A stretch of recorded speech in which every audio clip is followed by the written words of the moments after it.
സംസ്ഥാനത്ത് ഒറ്റപ്പെട്ട വേനൽ മഴയ്ക്ക് സാധ്യത. ഒരു ജില്ലയിലും പ്രത്യേക മഴ മുന്നറിയിപ്പ് നൽകിയിട്ടില്ല. അൾട്രാ വയലറ്റ് സൂചികയിൽ ഇടുക്കി, കോട്ടയം, കൊല്ലം, മലപ്പുറം ജില്ലകൾ ഓറഞ്ച് ലെവലിൽ തുടരുകയാണ്. എസ് ശ്രീകാന്ത് വിവരങ്ങളുമായി ചേരുന്നുണ്ട് തിരുവനന്തപുരത്ത് നിന്ന്. ശ്രീകാന്ത്, വിവരങ്ങൾ. ശ്രീജിത്ത്, സംസ്ഥാനത്ത് ഒറ്റപ്പെട്ട വേനൽ മഴയ്ക്ക് സാധ്യതയുണ്ട് എന്ന വാർത്തയാണ് പുറത്തുവരുന്നത്. ഉച്ചയ്ക്ക് ശേഷം മഴ സാധ്യത കൂടുതലാണെന്ന് കേന്ദ്ര കാലാവസ്ഥാ വകുപ്പ് പറയുന്നു. മഴയ്ക്കൊപ്പം ഇടിമിന്നലിനും സാധ്യതയുണ്ട്. ഒരു ജില്ലയിലും പ്രത്യേക മഴ മുന്നറിയിപ്പൊന്നും നൽകിയിട്ടില്ല. പക്ഷേ വേനൽ മഴയ്ക്ക് സാധ്യതയുണ്ട് എന്നുള്ള ഒരു മുന്നറിയിപ്പ് നൽകുകയാണ് ഉണ്ടായത്. അതേസമയം സംസ്ഥാനത്ത് ഉയർന്ന താപനില തുടരുകയും ചെയ്യും. അൾട്രാ വയലറ്റ് സൂചികയിൽ ഇടുക്കി, കൊല്ലം, മലപ്പുറം, കോട്ടയം ജില്ലകൾ ഓറഞ്ച് ലെവലിൽ തുടരുകയാണ്.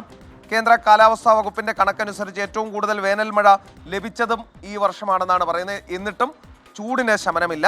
സംസ്ഥാനത്ത് ഇതുവരെ 58.2 മില്ലിമീറ്റർ മഴ ലഭിച്ചു എന്നാണ് കണക്ക്.